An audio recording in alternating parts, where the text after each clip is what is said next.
Chanter le suivant. Quel est l'enfant qui est né ce soir?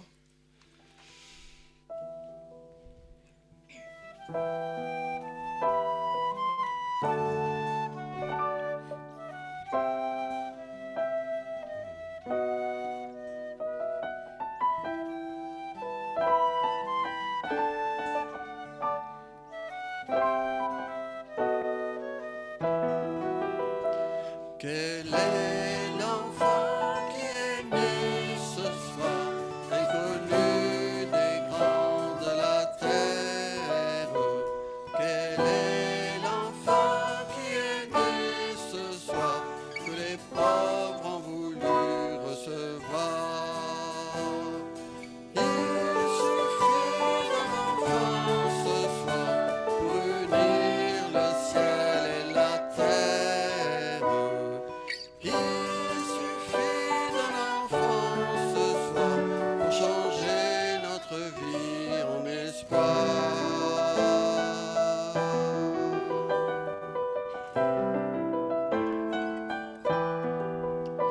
Quel est l'enfant qui est né ce soir pour changer la nuit en lumière? Quel est l'enfant qui est né ce soir, tout joyeux comme un feu dans le noir? Il suffit d'un enfant ce soir pour unir le ciel et la terre. Il suffit d'un enfant ce soir pour changer notre vie en espoir.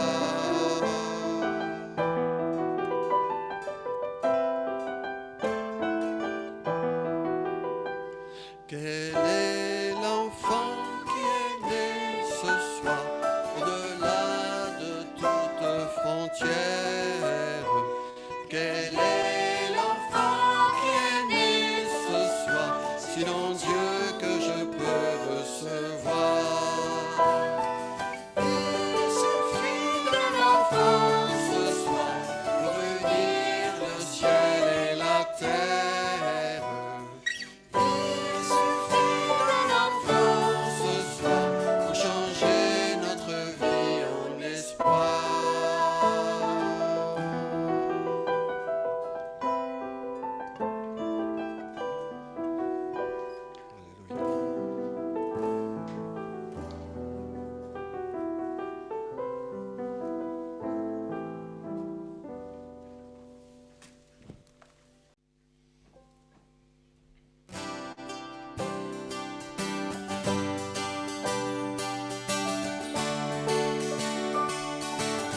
Au milieu de l'hiver, la terre entière crie, car ce monde est figé, glacé par cette nuit, la lumière allume,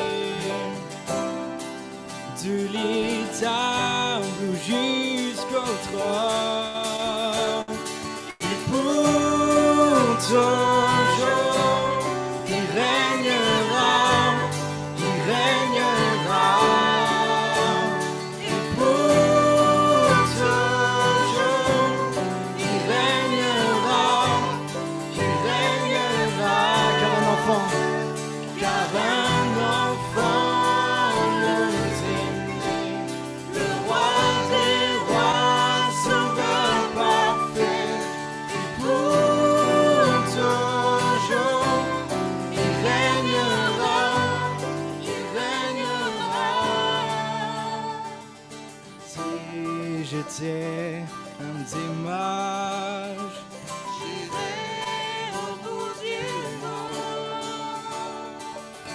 si j'étais un berger, j'irai me prosterner.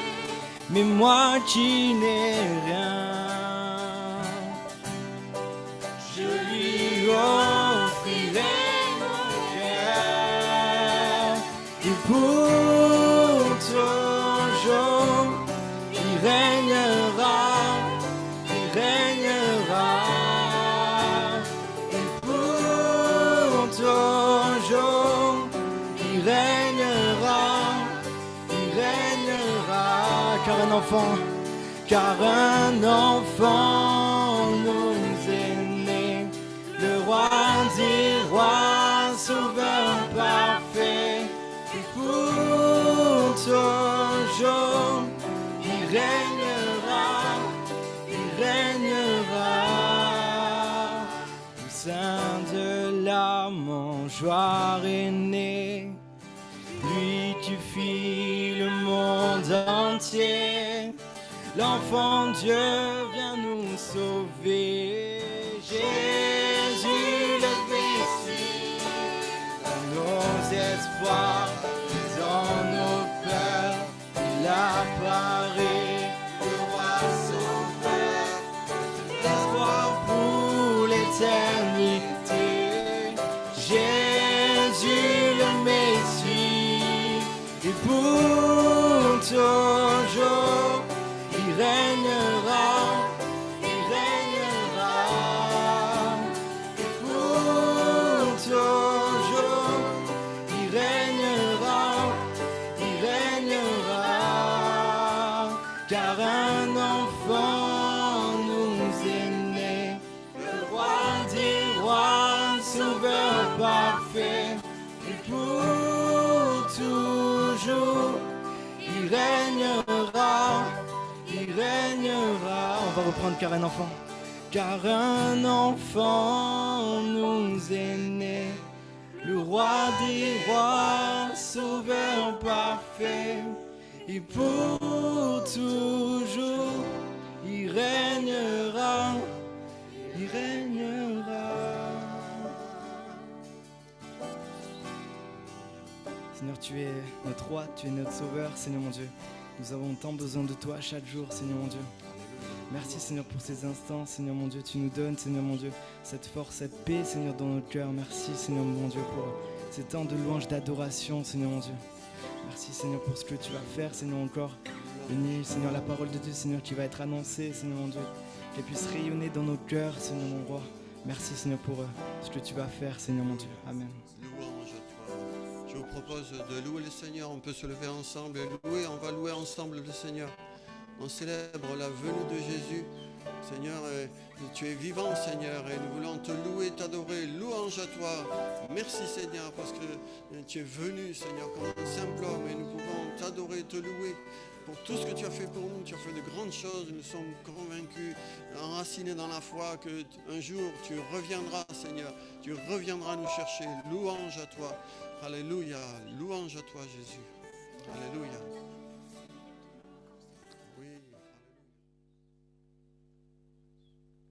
Oui, Seigneur, nous voulons rendre gloire à notre merveilleux Sauveur.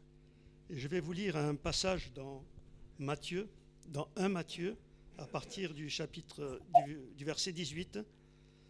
Voici de quelle manière arriva la naissance de Jésus-Christ. Marie, sa mère, ayant été fiancée à Joseph, se trouva enceinte par la vertu du Saint-Esprit. Avant qu'ils eussent habité ensemble, Jésus, son époux, qui était un homme de bien et qui ne voulait pas la diffamer, se proposa de rompre secrètement avec elle. Comme il y pensait, voici un ange du Seigneur lui apparut en songe et dit « Joseph, fils de David, ne crains pas de prendre avec toi Marie ta femme, car l'enfant qu'elle a conçu vient du Saint-Esprit.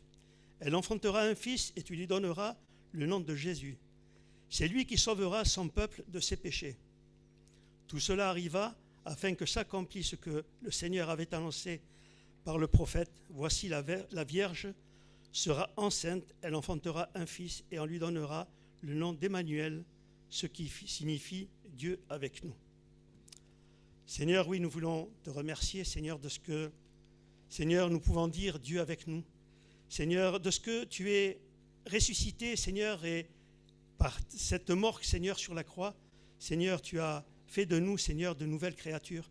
Seigneur, tu es rentré et tu as donné la vie dans nos cœurs, ces cœurs qui étaient morts. Seigneur, tu as donné la vie. Seigneur, et merci de ce que, Seigneur, chaque jour, Seigneur, c'est Noël, Seigneur, pour nous, car tu es présent dans nos vies, Seigneur, présent dans nos maisons, présent, Seigneur, en toutes choses, Seigneur, tu es là, tu es présent. C'est pour ça, Seigneur, que c'est un Noël merveilleux pour chacun d'entre nous, Seigneur, cette vie que tu nous as donnée.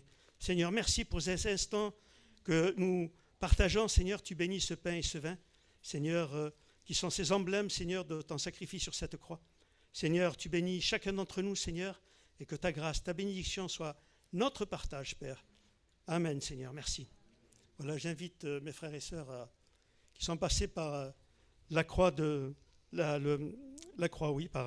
et de se lever à leur place pour partager ces moments, Seigneur. Merci.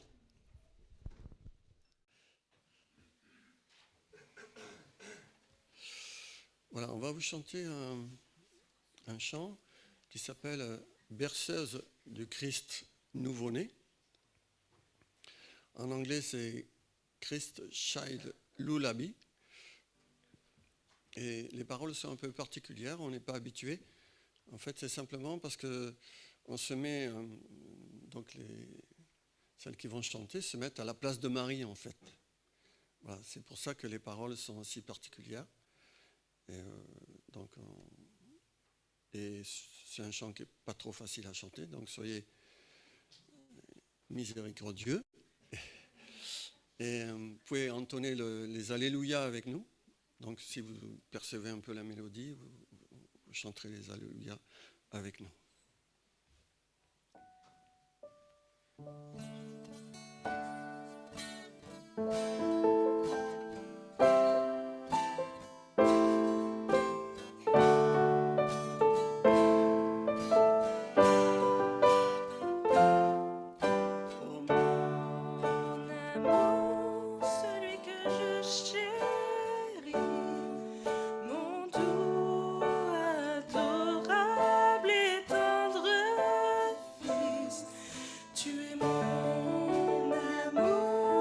Chéri, nous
Voilà, bienvenue aussi à tous ceux qui sont de passage, que je ne connais pas.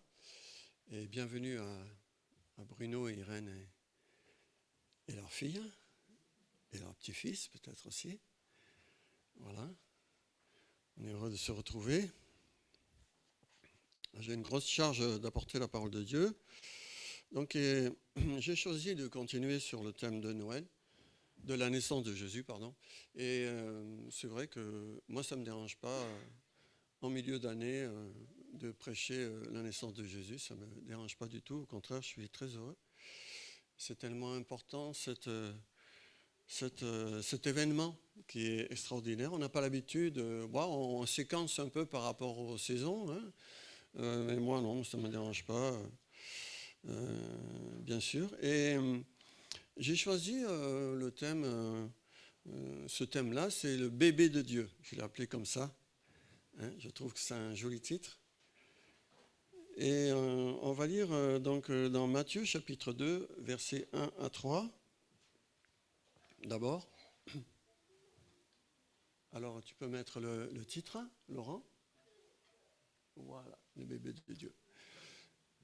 Et ça va peut-être vous surprendre, mais j'ai mis des animaux autour de Jésus, donc. Hein. On aurait pu s'attendre à voir Joseph et Marie, mais j'ai choisi cette image. Elle vous plaît, cette image, les enfants? Vous aimez les animaux? Ouais. Et Jésus, il aime beaucoup les animaux. Et les animaux aiment beaucoup Jésus. Voilà, parce que je les ai représentés comme ça, parce qu'ils ont l'air de reconnaître leur créateur. Hein? Voilà. Et je pense que le bébé est à l'aise avec les animaux, et les animaux avec le bébé. Tout simplement parce que Jésus, c'est le créateur de toutes choses avec son Père. Et aussi, j'espère que je ne vais pas vous choquer, mais les animaux ne pêchent pas. Ils ne sont pas dans le péché. On ne peut rien leur reprocher. Bon, ça peut être des mangeurs d'hommes, hein, des tigres mangeurs d'hommes, ou des crocodiles qui ont mangé beaucoup d'hommes. Mais en fait, c'est leur instinct de survie. Hein, il faut qu'ils mangent, ces pauvres petites bêtes. Voilà. Hein, voilà. Et jamais Dieu ne leur reprochera aucune chose. Et voilà. Donc c'est pour ça que j'ai choisi cette image. Je trouve très belle. Donc on va lire le passage, Matthieu chapitre 2, versets 1 à 3. Jésus étant né à Bethléem en Judée au temps du roi Hérode, voici des mages d'Orient arrivèrent à Jérusalem et dirent, où est le roi des Juifs qui vient de naître, car nous avons vu son étoile en Orient et nous sommes venus pour l'adorer. Le roi Hérode, ayant appris cela, fut troublé et tout Jérusalem avec lui. On continue au verset 7 et 8. Alors Hérode fit appeler en secret les mages et leur demanda soigneusement depuis combien de temps l'étoile brillait. Puis il les renvoya à Bethléem en disant « Allez et prenez des informations exactes sur le petit enfant. Quand vous l'aurez trouvé, faites-le moi savoir, afin que j'aille aussi moi-même l'adorer. » Et au verset 11 à 13, par rapport aux mages, les mages entrèrent dans la maison, virent le petit enfant avec Marie, sa mère, se prosternèrent et l'adorèrent. Ils ouvrirent ensuite leur trésor et lui offrirent en présent de l'or, de l'encens et de la myrrhe. Puis, divinement avertis en songe de ne pas retourner vers Hérode, ils regagnèrent leur pays par un autre chemin. Lorsqu'ils furent partis, voici un ange du Seigneur apparut en songe à Joseph, le papa adoptif, et dit « Lève-toi, prends le petit enfant et sa mère, fuis en Égypte, et reste-y jusqu'à ce que je te parle, car Hérode cherchera le petit enfant pour le faire périr. » Et au verset 16, alors Hérode, voyant qu'il avait été joué par les mages, se mit dans une grande colère. Il envoya tuer tous les enfants de 2 ans et au-dessous qui étaient à Bethléem et dans tout son territoire, selon la date dont il s'était soigneusement enquis auprès des mages. Voilà, gros malheur. Et donc, c'est terrible, il y a la venue de Jésus et de suite, il y a un grand drame qui arrive. Et je voulais vous dire, aux grands et aux petits, que les hommes, des fois, s'attaquent aux enfants de manière délibérée. On se rappelle aussi, dans les temps passés, que Pharaon, le roi d'Égypte, craignait pour son peuple et il avait peur que les Hébreux dominent son peuple. Et il a décidé d'éliminer les enfants mâles. Garder les filles, mais les enfants, on les tue. C'est quelque chose de terrible. C'est une décision politique, une décision réfléchie, délibérée. Il a dû discuter avec ses sages et ils ont décidé politiquement. Et vous savez qu'aujourd'hui c'est pareil. On a pris des positions politiques pour éliminer les enfants au travers de l'avortement. Et Hérode, lui, eh bien, c'était une décision personnelle. Il n'a consulté personne parce qu'il avait peur de perdre son pouvoir. Il faut garder le pouvoir. Il se disait, moi je veux être le roi toujours et je n'accepte pas qu'un nouveau roi vienne me détrôner. Donc il a décidé de tuer tous les enfants parce qu'il n'a pas découvert où était Jésus, parce que ses parents l'avaient amené pour le protéger. Ils ont fui en Égypte. Donc voilà, c'est pour garder le pouvoir. Et c'est valable encore aujourd'hui. Réfléchissez. L'avortement, elles disent, les femmes, je veux garder le contrôle de mon corps. Je veux être maître de mon corps. C'est la même chose. Elles veulent garder leur pouvoir. Et lorsqu'elles sont enceintes, elles n'ont plus leur pouvoir. Elles ne peuvent plus aller en vacances, elles ne peuvent plus continuer les études, etc. Donc voilà, c'est une chose très difficile. Alors les enfants, vous savez, il y a des hommes méchants sur la terre. Et les parents, ils vous ont dit, n'allez pas vers les inconnus, voilà, parce qu'il faut s'en méfier. Et c'est vrai. Et on pourrait passer à la deuxième vue. Voilà, là je montre Moïse qui est dans un petit panier d'osier, parce que comme il y avait la loi qui devait éliminer les enfants mâles, eh bien, la maman de Moïse, Jochébed, a décidé lorsqu'il était trop grand, enfin après 3 mois, il devait crier trop, elle s'est dit, voilà, on va me le tuer si on le découvre. Alors elle l'a mis dans un panier d'osier, elle l'a mis sur le fleuve, et elle a dit à Myriam, donc la sœur aînée de Moïse, surveille le bébé. Alors elle a surveillé, et puis le panier d'osier est arrivé jusqu'au palais de la fille du Pharaon, et la fille du Pharaon l'a récupéré. On le voit sur l'image. Et quelque chose de terrible, donc par rapport à Pharaon, il a demandé aux sages-femmes de tuer elles-mêmes les bébés, les enfants mâles. C'est quelque chose de terrible. Et encore aujourd'hui, le gouvernement a essayé d'étendre l'avortement aux sages-femmes. D'habitude, c'est les médecins, mais les médecins, ils ne veulent même pas le faire. Alors ils se disent, on va proposer ça aux sages-femmes. Voilà. Et ça se répète encore aujourd'hui. Les drames se répètent encore aujourd'hui. Je ne vais pas vous lire les passages, mais ça se répète exactement. Pourquoi ? Parce que le diable veut détruire les enfants. Le diable veut détruire les hommes. Voilà, c'est ce qu'il veut faire. On va prendre la 3 aussi, la vue numéro 3. Voilà, les dangers contre les bébés et contre les enfants. Il faut, nous, parents, veiller à la sécurité des enfants. Et on est là vraiment pour les protéger. Alors je vais vous citer ce passage, Jean 10, verset 10, qui est dans l'évangile de Jean.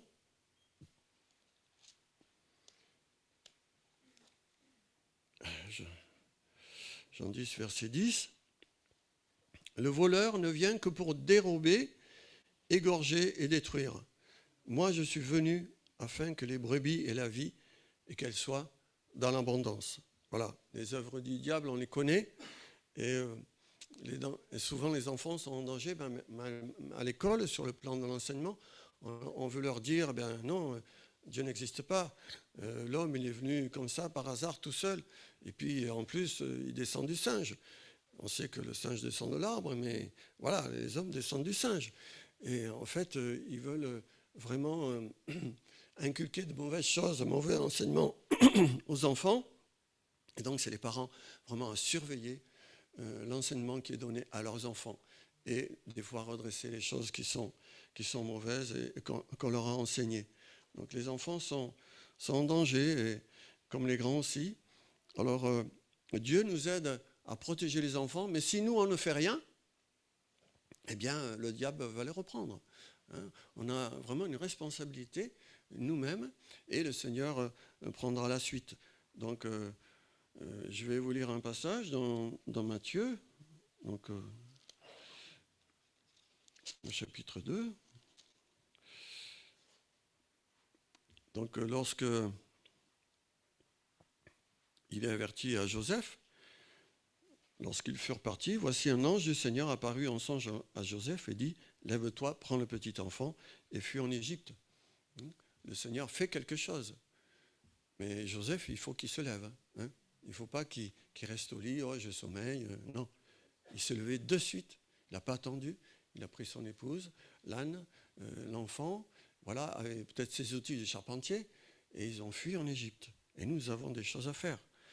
Et pour protéger les enfants, eh bien, il faut aussi les enseigner, leur annoncer la parole de Dieu. Vous voyez, lorsque la princesse Pharaon a recueilli Moïse, la petite Myriam est arrivée, et elle a dit, princesse, est-ce que tu veux que je te trouve une nourrice? Elle a dit, oui, bien sûr. Elle n'avait pas de lait, hein. Elle n'a jamais eu d'enfant, cette fille de Pharaon. Donc elle avait besoin d'une nourrice pour le nourrir, cet enfant. Il n'y avait pas les gigos, le lait en poudre, etc. Hein. Donc, eh ben, elle a dit, oui, princesse, je vais te chercher une nourrice. Elle a été chercher la vraie maman de Moïse, Jochébed. Et je suppose que quand on lui a apporté son bébé, elle a pu l'allaiter, mais elle lui chantait des chants de louange du Seigneur, hein, des versets. Petit à petit, elle a prié pour lui, elle lui a apporté de bonnes choses. Et ça, c'est important. Hein. L'enfant, même s'il ne peut pas s'exprimer, il reçoit. Hein. Déjà, l'enfant reçoit dans le bébé de la maman. Alors, encore plus, lorsqu'il est près de la maman, collé contre elle. Je vais vous lire dans 2 Timothée, chapitre 3, versets 14 à 17. Donc l'apôtre Paul parle à Timothée. Toi, demeure dans les choses que tu as apprises et reconnues certaines, sachant de qui tu les as apprises. Dès ton enfance, tu connais les saintes lettres qui peuvent te rendre sage au salut par la foi en Jésus-Christ.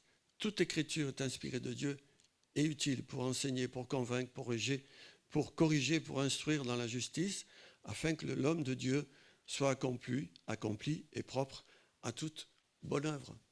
Voilà, il nous faut enseigner les enfants dès leur plus jeune âge. Et on peut bénir le Seigneur pour l'annonce de l'Évangile faite à la petite maison à côté. Hein. Merci aux monitrices et aux moniteurs. Mais c'est d'abord la charge des parents.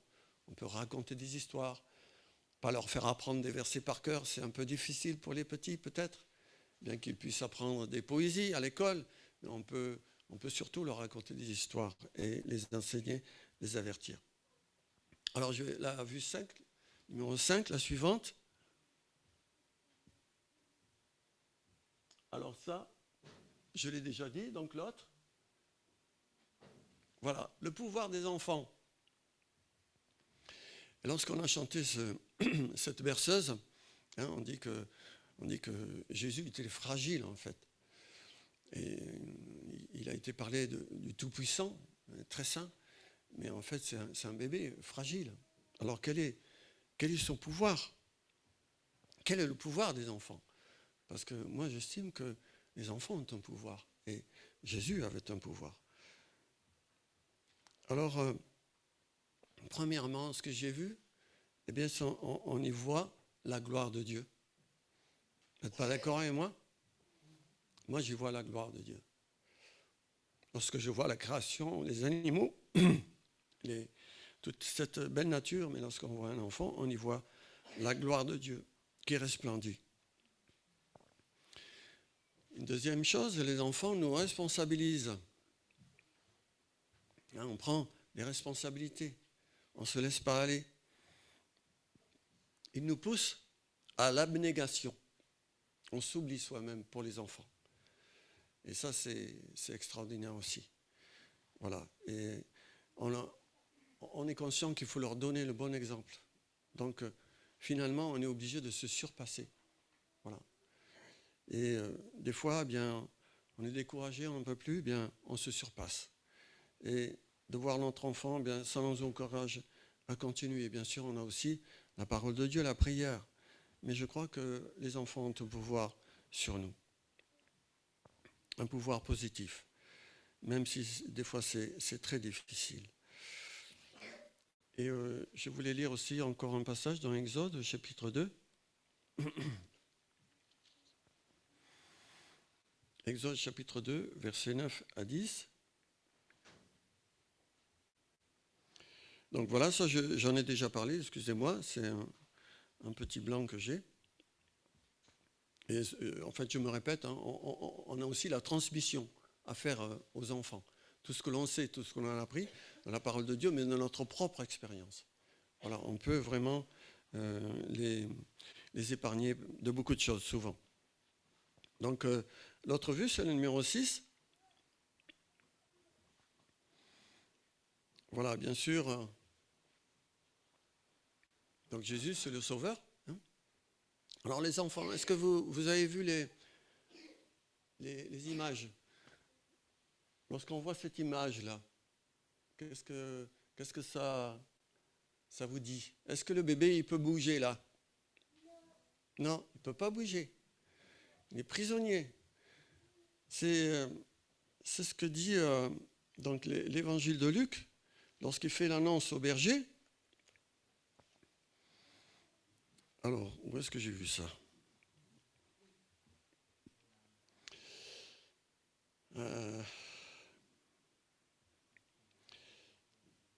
C'est aujourd'hui dans la ville de David, il vous est né un sauveur qui est le Christ, le Seigneur. Et voici à quel signe vous le reconnaîtrez. Vous trouverez un enfant emmailloté et couché dans une crèche. Voilà, emmailloté. Ça, c'est un bébé emmailloté. Vous voyez, il n'y avait pas des habits comme aujourd'hui, avec une jolie petite jupette, etc., une petite chaussette. Non, les bébés, on faisait comme ça, on leur mettait un linge, et puis on les saucissonnait, en fait. Ils ne pouvaient plus bouger, ils ne pouvaient plus se griffer. Vous savez, les bébés, ils s'agitent, et comme ils ont les l'ongle long, on n'a pas pu leur couper. Et dans le ventre de la maman, eh ben, ils ont des langues très longs et assez coupants. Donc, des fois, ils se griffent. Et là, il ne peut pas se griffer.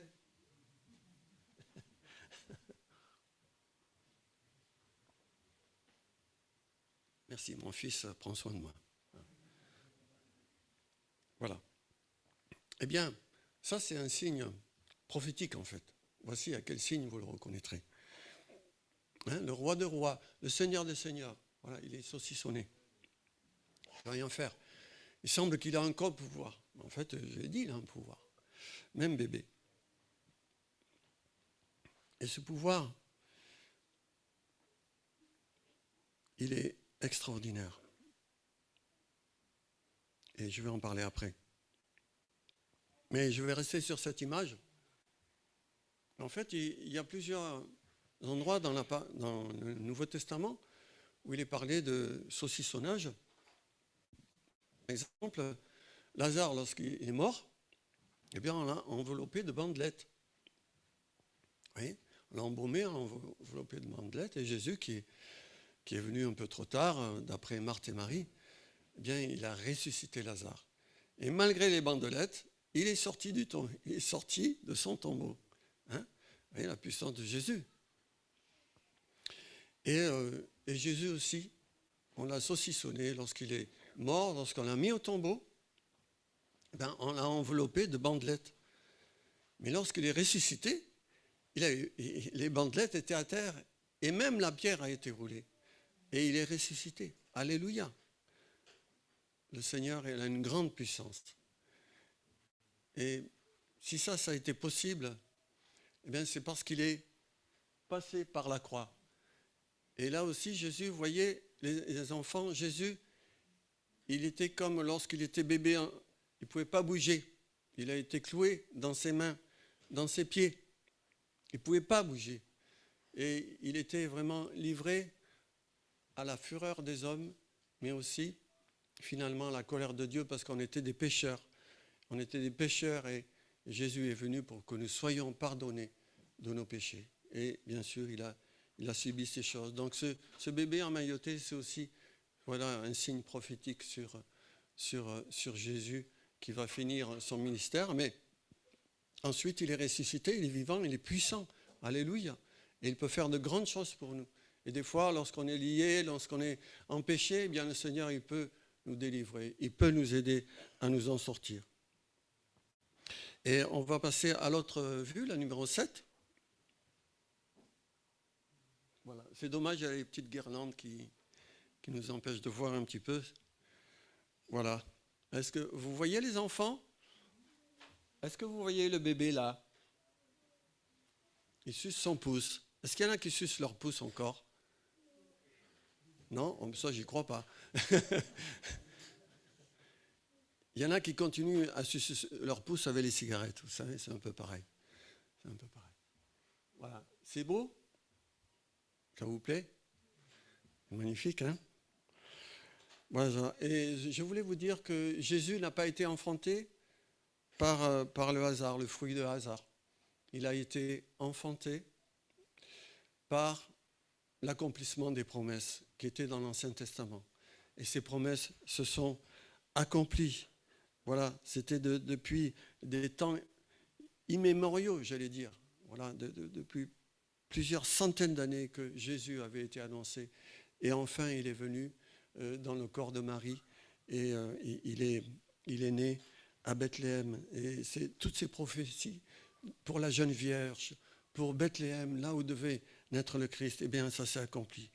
Et ce que je voulais vous dire, hein, vous les enfants, vous les grands, eh bien, nous aussi, on n'est pas nés par le hasard. Le hasard, je l'ai barré là. Tchac, tchac. Non, pas du tout.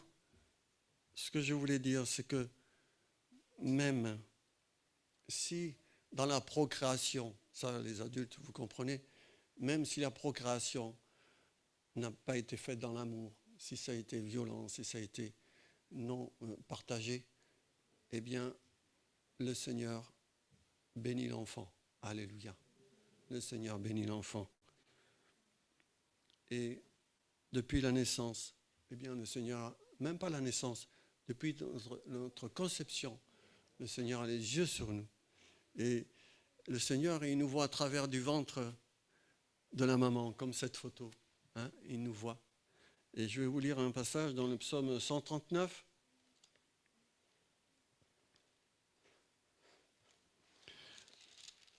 Je ne le connais pas par cœur, excusez-moi, je suis obligé de le chercher. 139, versets 14 à 18. C'est David qui parle. « Je te loue de ce que je suis une créature si merveilleuse. Tes œuvres sont admirables. Et mon âme le reconnaît bien. Mon corps n'était pas caché devant toi lorsque j'ai été fait dans un lieu secret, tissé dans les profondeurs de la terre. Quand je n'étais qu'une masse informe, tes yeux me voyaient. Et sur ton livre étaient tous inscrits les jours qui m'étaient destinés, avant qu'aucun d'eux n'existât. Que tes pensées, ô Dieu, me semblent impénétrables, que le nombre en est grand. » Alléluia. C'est le Seigneur qui nous a tissés, c'est lui qui a fait toutes ces choses. Et ça, c'est formidable. Et c'est vrai que j'ai la peine lorsqu'il y a des vilaines choses qui se sont passées entre un homme et une femme. Mais l'enfant n'y est pour rien. Et c'est bête à un drame d'en ajouter à un autre. Hein. Et je crois qu'il faut protéger les bébés. Et je voulais vous dire, tu es unique. Hein, unique. On a tous vraiment une propriété unique dans notre corps. Hein, déjà dans les empreintes digitales, mais dans l'ADN. On est tous différents. On a tous une valeur extraordinaire. Et Dieu a un plan pour nous. Je pensais à ce passage dans Genèse. Alors là, je suis obligé de revenir. Genèse au chapitre 5. Et au verset 29.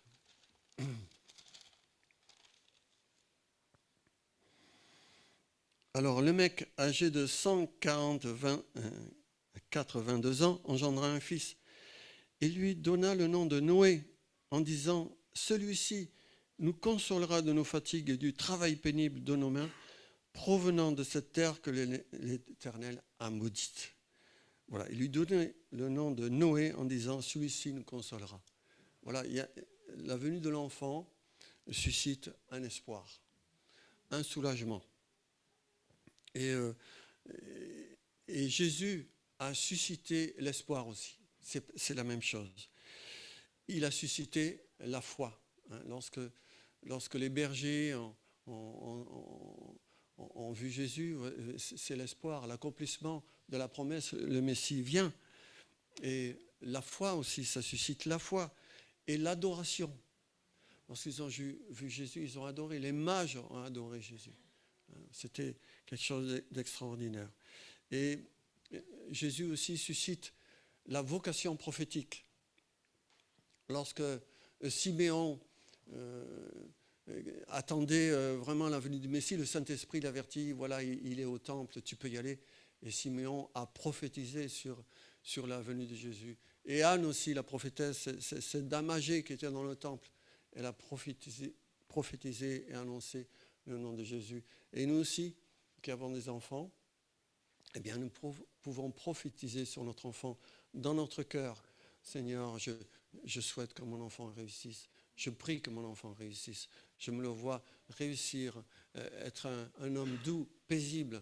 Je veux voir cet enfant comme une femme pleine de sagesse. Voilà, c'est une manière de prophétiser dans notre cœur sur l'avenir de nos enfants. Et à tous ceux qui ne peuvent pas avoir d'enfants, je sais que ça arrive. Avoir un enfant, c'est une grâce. Et cette grâce, des fois, n'est pas accordée à certains. Voilà, mais il y a d'autres grâces. Et le fait de prendre soin de nos proches, même si ce n'est pas nos proches immédiats, eh bien, c'est quelque chose de fort, je trouve. Je me rappelle un oncle et une tante, ils n'ont jamais eu d'enfants. Ils auraient pu en avoir, mais ils ont craint. Ils auraient pu en avoir en accueillant pendant la guerre, hein, en accueillant un enfant juif. Mais ils ont eu peur, surtout du voisinage, et ils ont craint de faire ce geste. Mais ils n'ont jamais eu d'enfant. Mais combien nous, on était heureux, les neveux et nièces, d'aller chez eux. On ne pensait, vraiment, chaque fois qu'on y allait, on était heureux. C'était formidable. Ils ont apporté quelque chose de bien, de fort. Et j'en conserve encore le souvenir. Voilà, et que le Seigneur nous aide à... Excusez-moi, sensibilité. Voilà, que le Seigneur bénisse les enfants, et nous aussi, pour la difficulté aussi d'élever un enfant, c'est très difficile. Et on a besoin de toute la grâce de Dieu. Voilà. Amen.